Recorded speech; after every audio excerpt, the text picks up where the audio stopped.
Hi there, Craig Wilkinson, and welcome back to another, I think, very exciting episode of Dangerous But Good, hosted here on Podcast Party. We're going to be addressing a very, very strangely controversial subject. Masculinity shouldn't be controversial. I'm going to be listening to and responding to a fascinating panel discussion hosted by Krishna Andavalu, and he did this for Vice News. He gathered together a group of quite diverse men and just began to discuss with them what it means to be masculine. Fascinating conversation. I'm going to respond as we go through. Let's watch and listen. Thank you all for being here and talking through masculinity, what it means to be a man. I have an 8-year-old son, and I'm seeing him absorb what manliness might mean. I'm thinking to myself, what does it mean to be a man? So he kicks off the panel discussion by just showing that he's a father and he's got a son, and he's kind of grappling with issues. What is a man? What is a man? What is masculinity? And that's a question posed to this group. It shouldn't be a difficult question. A lot of people answer that question by saying a man is anyone who identifies as a man. And there's a fundamental flaw in that argument, because in defining a word, you cannot use that word in the definition. If you say anyone who defines themselves or identifies themselves as a man is a man, well, what is he identifying as? Identifies as a man, but what is that? No, it's anyone who identifies as a man. It's a flawed circular argument. And so we got to delve deeper into what is a man. And that's what this is all about. So let's listen some more. When I was young, being a man, you had to be tough. Now, to me, being a man is knowing when to be soft. And I don't identify as a man. I'm non-binary. Masculinity is something that can be possessed by man, woman, non-gender conforming person. Is just changing and very fluid. A man has to be efficient, competent, be willing to do what it takes for themselves and their loved ones. A masculine man is self-sacrificing. It's responsibility. Someone that gets the job done, provides. I don't even know what that means anymore. I feel like tomorrow it's going to be something else. People are going to be like, you're wrong. It's this now. To be a man is to be a adult human male. Fascinating. There's so much richness here to unpack, but this particular gentleman's saying that he's a bit confused about what it means to be a man, a bit confused about masculinity. He says, I can't keep up. It's changing every day. I'm firmly of the belief that we do not need to reinvent masculinity. We need to rediscover it. The world has changed, and the way in which we pitch up as human beings, both male and female, has changed. Far more women are in the workplace today, and that's beautiful. Far more women are doing traditionally masculine roles, and it's wonderful. More women are graduating from university. Women have come such a long way in being empowered. Still a long way to go. Men are having to pitch up in ways that we didn't in the past, and that's because the world has changed. It used to be very much an agrarian economy. It used to be very much an industrial economy, which required many blue-collar workers doing a lot of physical labor. And now it's become a lot more intellectual, knowledge-based economy, where men and women are competing very much on an equal footing. And so men have had to adapt the way they pitch up. But the essence of masculinity hasn't changed. What drives men hasn't changed. How we pitch up needs to have changed, because the roles of men and women have changed. I don't think we can define a man and a woman anymore by the roles that they play. You can get women who are the breadwinner, and that's perfectly fine. You can't say that the man has to be the breadwinner. The man has a desire to provide, and that's fantastic, and we need to give him an opportunity to do so. But if he's not the primary breadwinner, it doesn't make him less of a man. If a woman is, it doesn't make her less than a woman. So I think we've overcomplicated this enormously. We've really overcomplicated it. One of the guys, for me, comes up with the only pure and correct and scientifically right definition of a man. He says it's an adult male human being.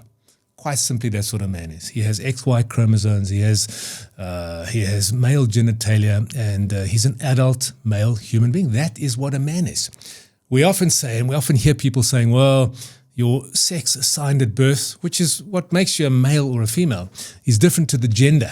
Now, I think we're just getting the word gender wrong. We shouldn't be using the word gender. We should be using the word temperament or personality. Personality and temperament are very fluid and very diverse. And there's multiple manifestations and different types of temperament and personality types. And these exist in both male and female. Gender, to me, is very simple. You're a male, that's your gender. You're a female, but you can have a wide variety of temperaments within a male and within a female. Where we've gone wrong is we've attached stereotypes to men and stereotypes to women. Here's the thing. If a young girl comes to me, 12-year-old, 10-year-old, and says, you know what, I just don't identify with the other girls in my class. I actually think I'm a man. I want to be a man. I say to her, why do you want to be a boy? Why do you want to be a man? She says, well, I don't identify with the girls in my class or in my peer group. You know, I like playing with trucks. They like playing with dolls. I want to play sports and be competitive. I want to, actually, my dream is to be a fighter pilot in the Air Force. You know, my words to that young girl is to say, I've got the best news in the world for you. I've got such good news for you. You don't have to be a man to do that. You can be a girl and grow up into a woman who is that, who's competitive, who's assertive, who does traditionally manly things. You know, you can become a fighter pilot. You can apply and go through the process. You don't have to go through surgery. You don't have to identify as a man to do the things that you think only men do. You don't have to take medication which completely messes with your beautiful God-given physiology and hormonal structure. You don't have to do that.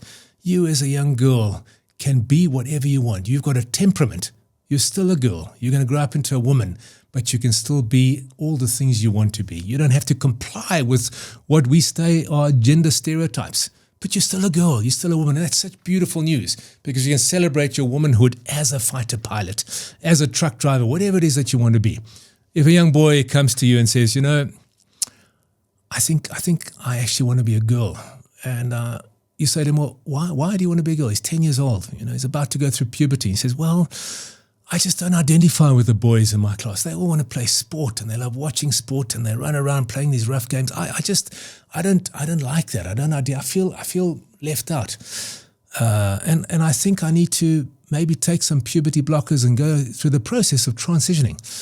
I would say to that young guy, I've got the best news in the world for you. Who you are is absolutely good. That's how God made you to be. You are a boy and you will become a man. You don't have to go through life-altering surgery. You don't have to go through hormonal treatment, which will mess with your hormones and block the natural processes that your body's made to do. You don't have to do that to be the person you want to be. You don't have to play sport. You don't have to be wildly competitive. You don't have to be part of the team of men who behave in a certain way. You can be soft, caring, loving. You can aspire to the career you want. And you've just told me you want to be a nurse one day because you love caring for people. You can do that. You're still a boy. You'll grow up to be a man. But you can be a boy and a man who does the things that you want to do without having to become a woman. You're a man. Be that man. Soft, gentle, caring, loving, doesn't like sport, doesn't like being competitive. That is absolutely fine. It's okay. So, definition of a man. Adult male human being. You don't have to identify as a man. You are a man. And you can be whatever you want. You don't have to fit the stereotypes that society puts on you. That's what a man is. Let's listen to some more. The debate gets very interesting. The comments get very interesting. Fascinated to delve deeper. Is there a crisis in masculinity? And if so, what is that crisis? The thing that I see is a lot of deconstructing generational trauma. Be a man, boys don't cry. I think that's one of the reasons why we see it as a crisis, because we're actually trying to redefine what it means to be a man, and none of us have any idea. We're just out here trying to be whoever we are. Historically, being a man was rooted in patriarchy and misogyny, and now we realize how harmful that has been over the years, and so we don't really know how to define where we're supposed to be. Here are some very interesting points. One of the men is saying that historically being a man was rooted in patriarchy, misogyny, and to some degree toxicity. And it's a very interesting comment that, because it's a widely held belief that pretty much everything that's wrong with the world today is because of men, because of the patriarchy, because of misogyny. And I'd like to challenge that belief. Let's look at the history of the relationship between men and women. I'm looking at 5 elements of this history. The one element, 2 are good, well, 3 are good, and 2 are less than good. But none of them define the entire history and how men and women have been. One element of our history is that men have given their lives for their families. Men have been the one who've gone to war. Now, whether that was justified or not, that's another question entirely. But men are the ones have gone to war. They're the ones who've died in battle. Millions and millions and millions of men over the years have died in battle and died fighting for their families, fighting for the safety of their families. Men have traditionally been the ones who get up at night when there's a bump in the night or there's someone at the door who shouldn't be there, who get up and face the danger. Men have been the ones who've generally rushed into danger. If you take 9/11, the 9/11 incident, 330 first responders died that day. Brave, brave men and women. 330 died. 300 of those were men. They rushed into that burning building to save. They gave their lives to save people. You look at the Titanic. When the Titanic sank, 19% of the women on board that ship drowned. 75% of the men. Why? Because the men routinely gave up their place in lifeboats for women. They sacrificed their lives for women. Now, you cannot tell me that's toxic. You cannot tell me that's bad. That's a beautiful, beautiful gift where men said, let me die rather than you. So men have given up their lives for women and children and for country and for principle. And that's a beautiful, noble thing.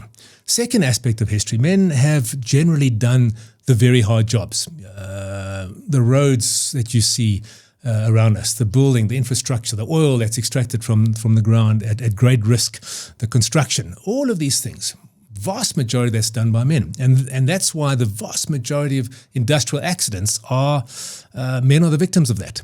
So men have done the hard jobs and continue to do the hard jobs. You know, the great and phenomenal infrastructure we enjoy today is largely built by men with great physical toil and physical impact on men. So they've done this. They've done the hard. So, I mean, those are beautiful, noble things that have contributed enormously to the peace we enjoy today and to the many of the comforts we enjoy today. Where men have gone wrong historically is they have treated women as less than. They've not allowed women to vote until, relatively recently in our human history.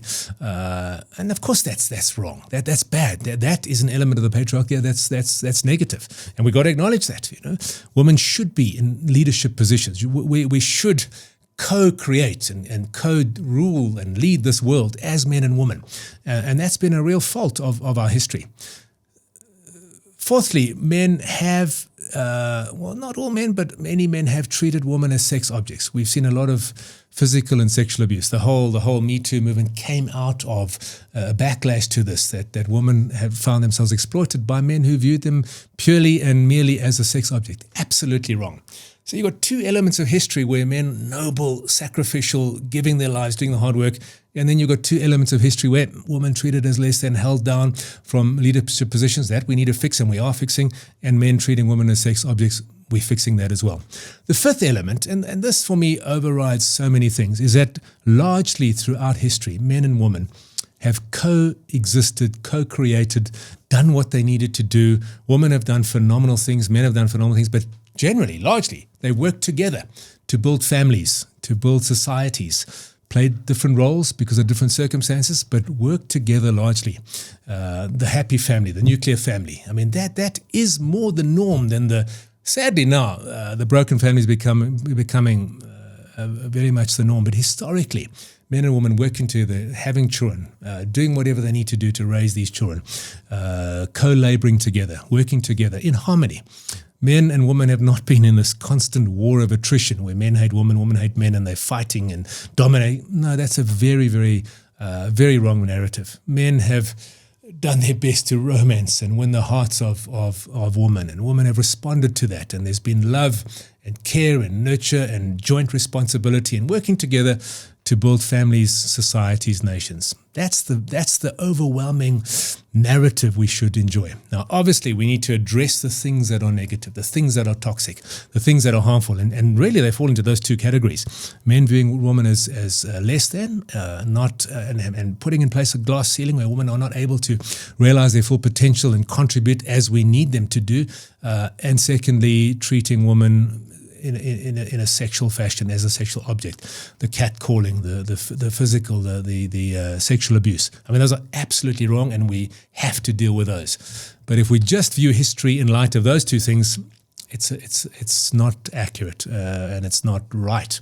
And it doesn't help us to build the society we want to build. Let's hear some more. Fascinating conversation. I think the reason, as they're saying, is a crisis is because the box has gotten so small for just being, say, straight, just being a hetero, right? Because if you do anything, women judge you. What do you mean anything? If I dance a certain way, or if I wear my hair a certain way, if I dress a certain way, they go, real men don't do that. And so you get scared to move a certain way because you don't want to get judged or outed out of the accepted part of your community. And we don't know where to be. Like, where's the safe place to be for men now? You know what I mean? This gent makes the point that society has pretty rigid stereotypes and rules about what is a real man. And I mean, the term real man is triggering for a lot of people because what does that mean? A lot of boys grow up in an environment where society is teaching them or telling them or giving them messages about what a real man is, and they just feel they don't comply. And that leads to a lot of self-hatred, a lot of low self-esteem, and a lot of pitching up in a very bad way. So what are the main misconceptions that we hear about what a man should be by society? And these messages are rooted in media. They're often held by women as well, but by boys and men. You know, boys will be boys. Real men don't do that. So what are they? I mean, for me, there really are four, and perhaps a fifth one has emerged in the last few years. Four big lies: sex, power, money, big boys don't cry. Simple as that. You know, that as a man you have to be virile, you have to be attractive, you have to have multiple sexual partners. The more of that you do, the more of a man you are. What an incredible lie. You know, true masculinity, real masculinity, is someone who can be loyal and committed and faithful to one partner. I mean, that's true masculinity. Resist temptation. Sex doesn't define you as a man. Your sexual partners don't define you as a man. It's got nothing to do with who you are as a man. Self-control does that. Loyalty, commitment. These are the things that define masculinity. So there's the big lie. Second big lie: power. You need power and money. You know, the better the car you drive, the more of a man you are. The more money you earn, the better the school is that your kids go to, the better the neighborhood, your car, your clothes, the woman on your arm. I mean, these are just false notions about masculinity. The more powerful, dominant, assertive you are, the more you're able to subjugate, the bigger your biceps. You know, these are completely wrong concepts of masculinity, which a lot of boys grow up with. And a lot of media and advertising, and as I said, even women perpetuate these misconceptions about what masculinity, and men feel the pressure to be this. Truth is, money doesn't make a man. Truth is, yes, of course, we need to take responsibility and do the very best we can to provide for our loved ones and to take responsibility. But money doesn't define who you are. Your car doesn't define who you are as a man. Your clothes don't define you. What defines you is your character and how you pitch up. Big boys don't cry. Another huge misconception. Men are taught to be resolute and taught to be fine always and always have it together and never be vulnerable. That's a lie. Vulnerability is not a weakness. Vulnerability is actually a strength. It's much easier for me to say, I'm fine when I'm not fine. It's harder for me to say, actually, I'm really struggling. I need to be quite confident in and of myself to do that. And so these four big lies, sex, power, money, big boys don't cry, are a narrative that a lot of boys grow up in. That's what we need to fix. That's what we need to heal. That's what we need to change in society. The fifth one I mentioned, which has emerged only of late, is that men are trash. Men are inherently wrong, inherently bad. I've mentioned on previous podcasts a survey done by YouGov where they asked men, is masculinity a good thing or a bad thing? And the age group 18 to 24, 46% said it's a bad thing. We're growing up in a society where masculinity is deemed to be wrong, toxic, bad. And it's such a lie. Masculinity is a beautiful gift to humanity. We need it. We need to embrace it, encourage it, inspire it. But we do need to teach it how to behave, to contain certain things, to harness certain things, just like a vehicle. A car can drive at 180 kilometers an hour. It shouldn't do that. It needs to drive within the speed limit. A car needs to stop at a traffic light that's red. And that's masculinity. We've got the power to do these things. We need to harness it and use it only for good. And so we don't need to redefine it. We need to rediscover it. But we need to set the right boundaries and teach men what it means to be a man and how to pitch up as a man.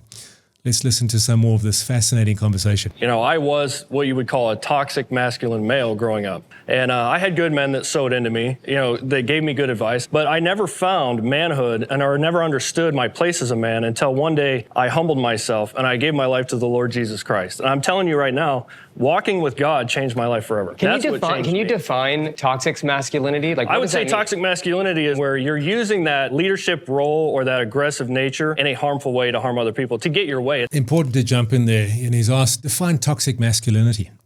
And it's very simple to define that. Masculinity in and of itself is not toxic at all. Men can be toxic, women can be toxic. And generally the way in which toxic men behave in a toxic fashion is they dominate, they control, they take what's not theirs to take. They instead of using their strength well to serve and to love, they use their strength to take and to dominate and to control.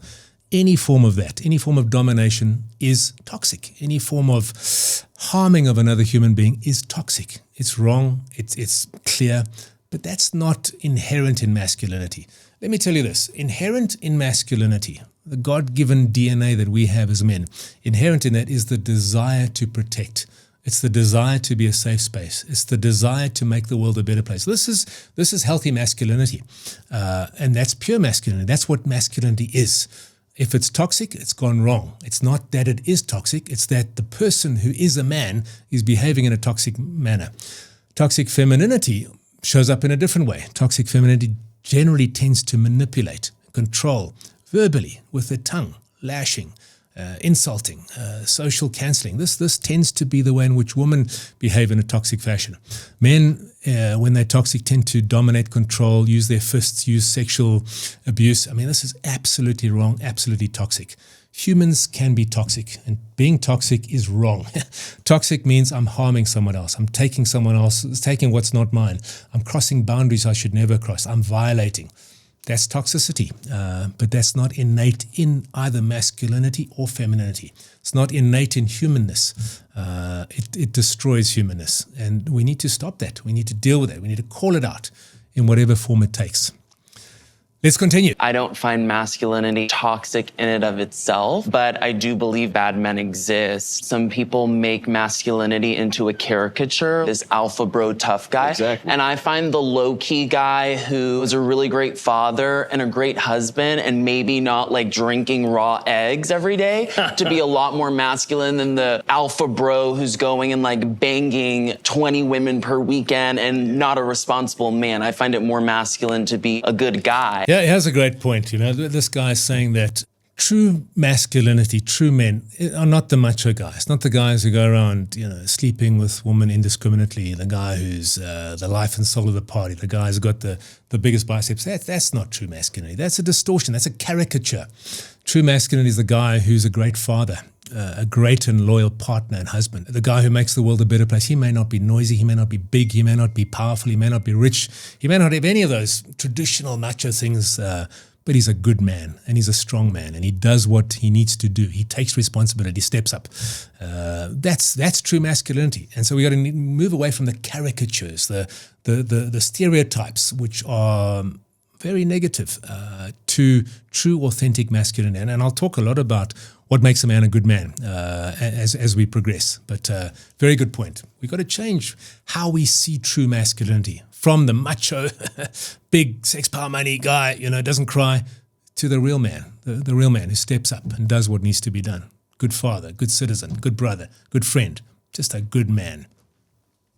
Let's continue. Like irrelevant whether or not we attribute like having a good ethical compass to being masculine. Attributing that to like the gender constructs which we have made up just feed into needless roles that uphold the patriarchy. First time I remember my dad telling me he loved me was when I was 17. I'm appreciative of all the other things, being present as a provider, but in terms of I want to talk to my dad about, you know, sex, or this person broke up with me and I'm feeling pretty sad about it. I didn't have those conversations. When you do grow up in a broken home and you don't have a father in the home, you recognize how important both males and females are in raising a child. This is such a good point here, talking about fatherhood and the crucial need of men and women in the lives of both boys and girls. Every boy and every girl needs male and female to raise them, and ideally biological father, biological mother, but it doesn't have to be.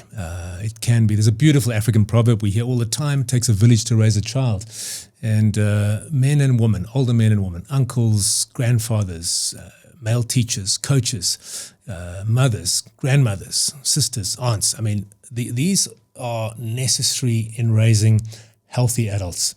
And even if a child grows up in a single parent home, in that community, there are older role models of their same gender to model to them what it means to be a man or to be a woman. Many of these men grew up without a father in the home, and they feel the pain and they feel the disconnect.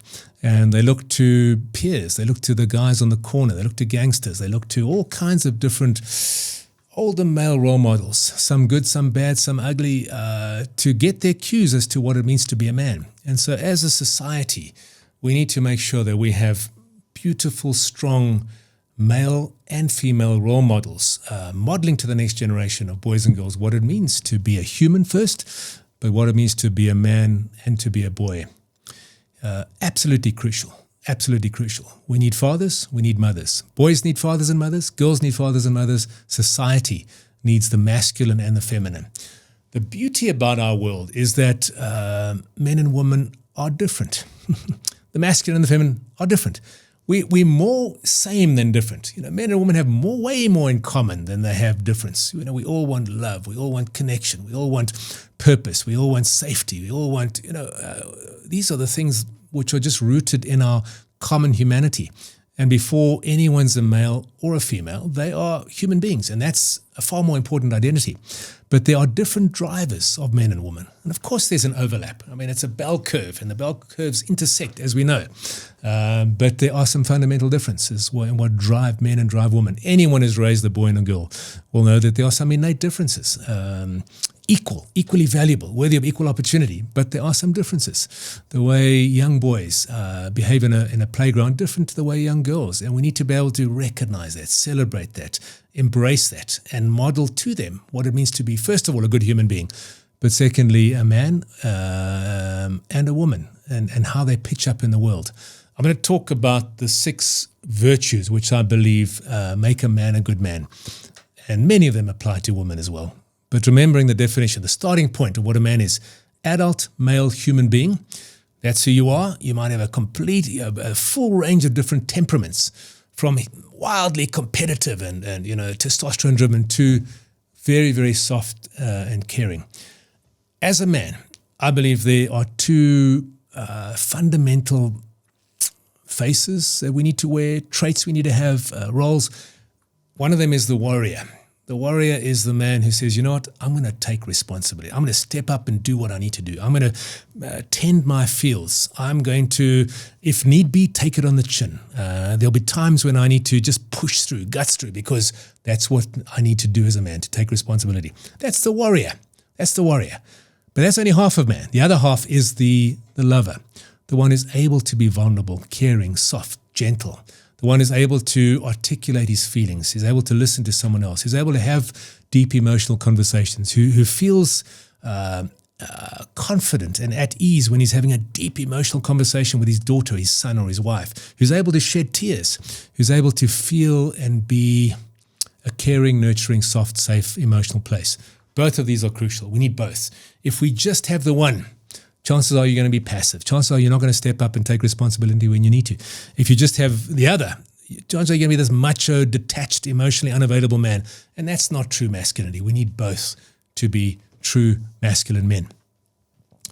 Let's continue with the conversation. To me, I didn't really have it there, but I think that I always wanted one. I wound up at a certain age going outside and trying to find what masculinity was outside. Same. And so I went on the corner, and there were 20 of us on the corner, and none of us had dads. We were all messed up, and so we all taught each other the wrong way to love, to be loved. I think in society, there's way more people like that. And a lot of kids who don't have fathers in the home, look for that father in the world or in a different way. Yeah. Continuing with the father theme, the one gent was saying he didn't have a father, and he hung out on the corner of a street with 20 other guys who and none of them had fathers. So what happened was they ended up teaching each other what manhood is, and they taught each other the wrong things because they were tuning into the narrative, the worldly, the media-driven narrative of what a man is, the macho, the toxic, the false. And so many young boys don't have that. So where do they look? They look in the wrong places for their cues and their models of what it means to be a man.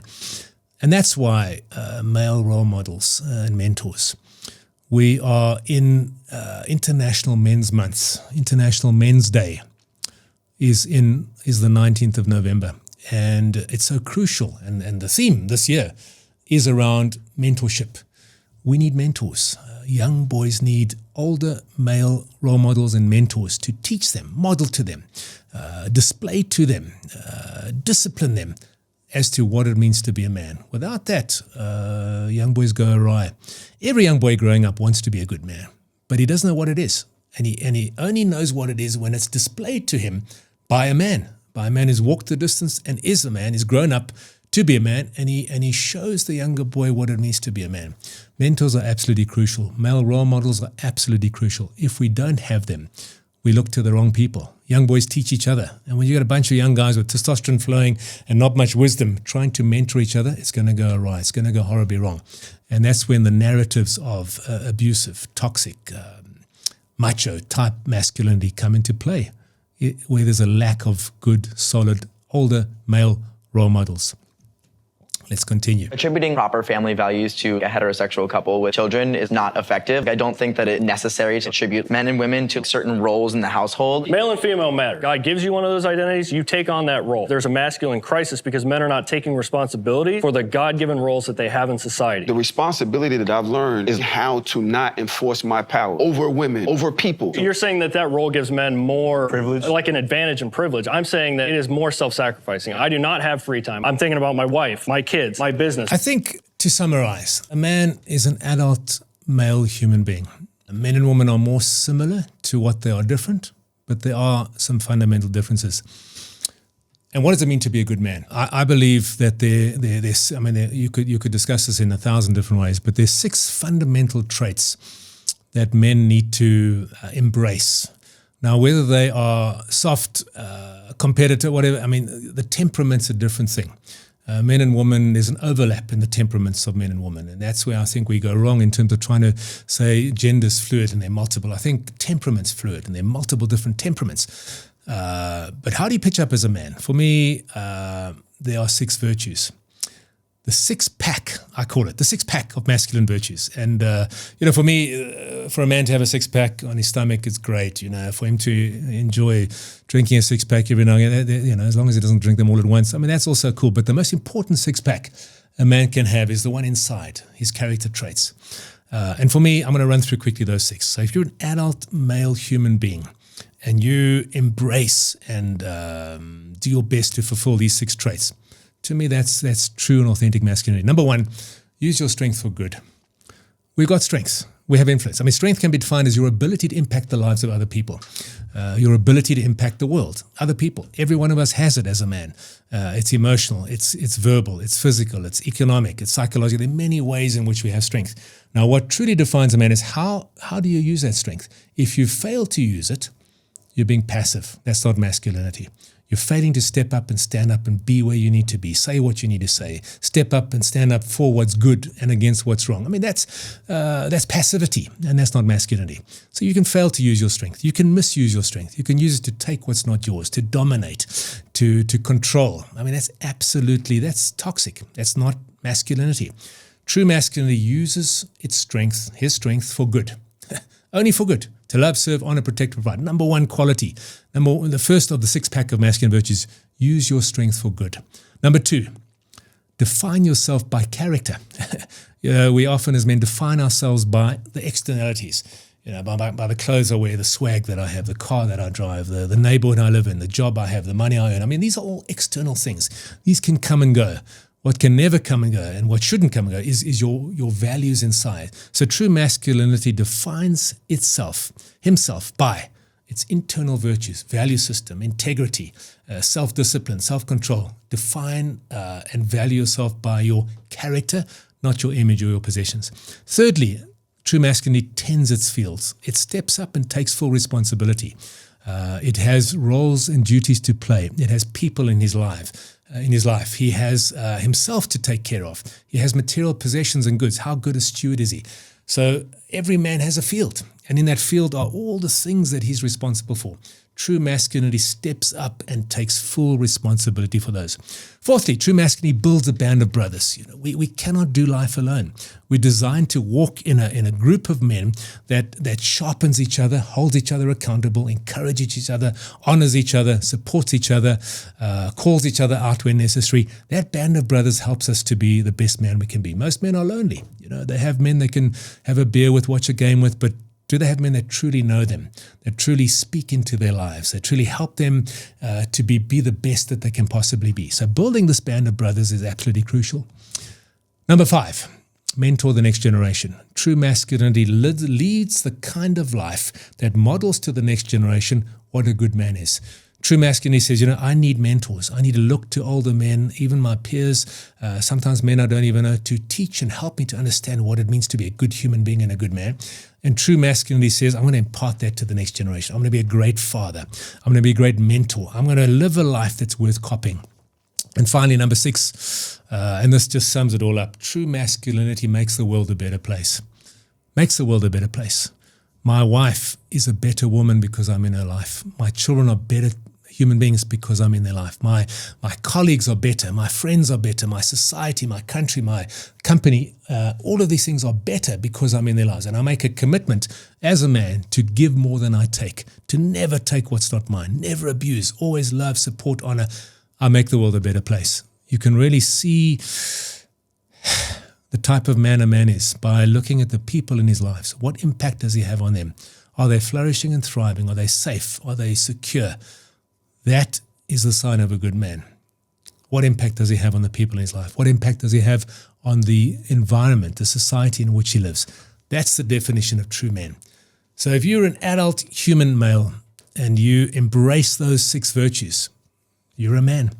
You can be a florist, a nurse, a stay-at-home dad. You can be a fighter pilot, a CEO.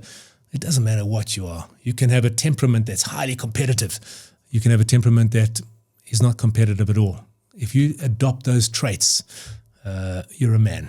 You're truly masculine. We don't have to submit to the stereotypes of what a man is or the roles, but take responsibility. Be a good man. Use your strength for good. Make the world a better place. That's what a true man is. See you next time.